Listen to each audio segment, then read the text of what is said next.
जयंती 8 अक्टूबर 2024। प्रातः मुरली ओम शांति बाप दादा मधुबन। सुनते हैं आज के ईश्वरीय महावाक्य। शिव भगवान उवाच। आज की मुरली का सार है। बाबा बोले, मीठे बच्चे, बुद्धि को रिफाइन बनाना है तो एक बाप की याद में रहो। याद से ही आत्मा स्वच्छ बनती जाएगी। आज बाबा बोले, मीठे बच्चे, बुद्धि को रिफाइन बनाना है तो एक बाप की याद में रहो। याद से ही आत्मा स्वच्छ बनती जाएगी। आज का प्रश्न है, वर्तमान समय मनुष्य अपना टाइम व मनी वेस्ट कर रहे हैं। कैसे?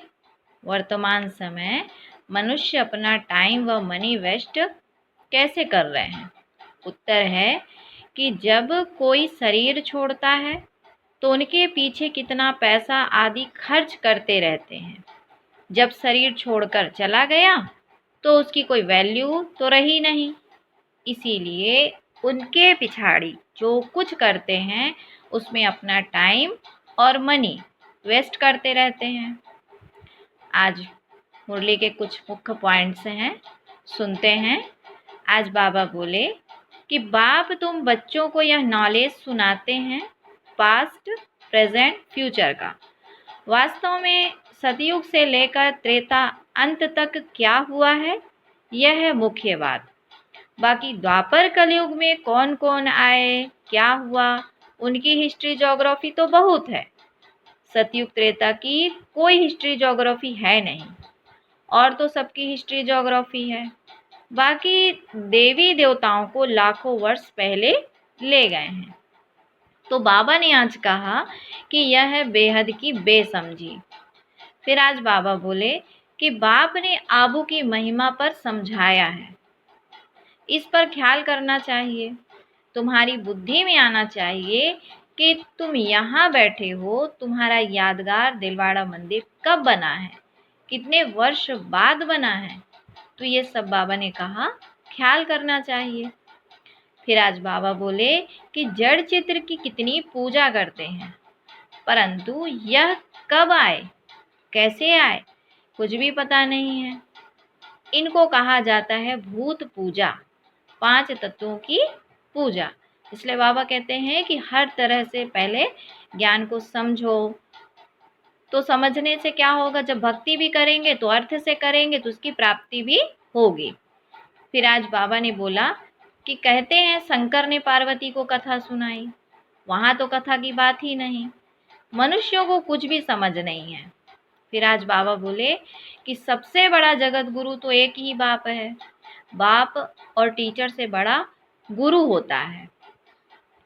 फिर बाबा आज बोले कि यह नॉलेज बहुत ऊंची है। कोई अगर बाप की अवज्ञा करते हैं तो एकदम पत्थर बन पड़ते हैं। बाबा ने समझाया था कि यह इंद्र सभा है, शिव बाबा ज्ञान वर्षा करते हैं। उनकी अवज्ञा की तो शास्त्रों में लिखा हुआ है पत्थर बुद्धि हो गए। इसलिए बाबा सबको लिखते रहते हैं, साथ में संभाल से कोई को ले आओ। ऐसा नहीं विकार या पवित्र यहाँ आकर बैठे, नहीं तो फिर ले आने वाली ब्राह्मणी पर दोष पड़ जाता है। ऐसा कोई को ले नहीं आना है, सब बड़ी रिस्पॉन्सिबिलिटी है। फिर आज बाबा बोले कि इस ज्ञान मार्ग में भी चलते चलते अगर विकार में गिर पड़े तो ज्ञान बह जाएगा, अर्थात बुद्धि से उड़ जाएगा। बहुत अच्छे जाकर विकारी बने तो पत्थर बुद्धि हो गए। इसमें बड़ी समझ चाहिए। बाप जो समझाते हैं उनको उगारना चाहिए, मंथन करना चाहिए। फिर वो बाबा बोले कि बाप ने समझाया है कि जो अपनी पूजा बैठ कराते हैं वह पूज कैसे कहला सकते। सर्व का सद्गति दाता, कल्याण करने वाला तो एक ही बाप है। तो ये बात सदा याद रखो। फिर बाबा ने बोला कि 3rd क्लास भी ट्रेटर हैं। थोड़ा ज्ञान मिला तो समझते हैं हम शिव बाबा के भी बाबा बन गए। पहचान तो है नहीं कि कौन नॉलेज देते हैं। अच्छा, फिर आज की धारणा के लिए मुख्य सार। बाबा ने बोला कि विश्व की बादशाही देने वाले बाप का बहुत बहुत रिगार्ड रखना है।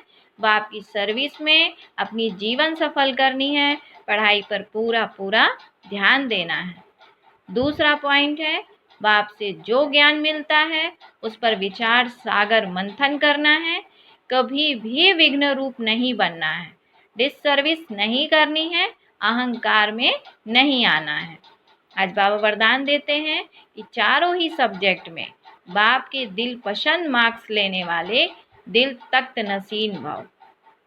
डिटेल है, जो बच्चे चारों ही सब्जेक्ट में अच्छे मार्क्स लेते हैं, आदि से अंत तक अच्छे नंबर से पास होते हैं, उन्हें ही पास विद ऑनर कहा जाता है। बीच बीच में मार्क्स कम हुई फिर मेकअप किया, ऐसा नहीं, लेकिन सभी सब्जेक्ट में बाप के दिल पसंद ही दिल तख्त नसीन बनते हैं। साथ साथ ब्राह्मण संसार में सर्व के प्यारे, सर्व के सहयोगी, सर्व का सम्मान प्राप्त करने वाले दिल तख्त नसीन स्वराज्य तख्त नसीन बनते हैं। आज का स्लोगन है, दिल रुबा हुआ है जिसके दिल में सदा यही अनहद गीत बजता रहे कि मैं बाप की, बाप मेरा।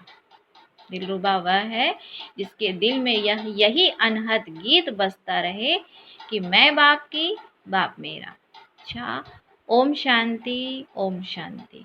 शुक्रिया बाबा, शुक्रिया।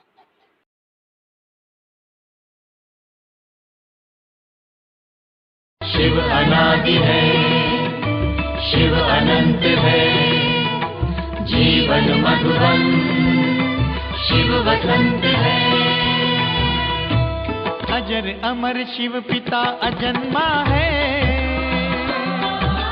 निराकार है सत्य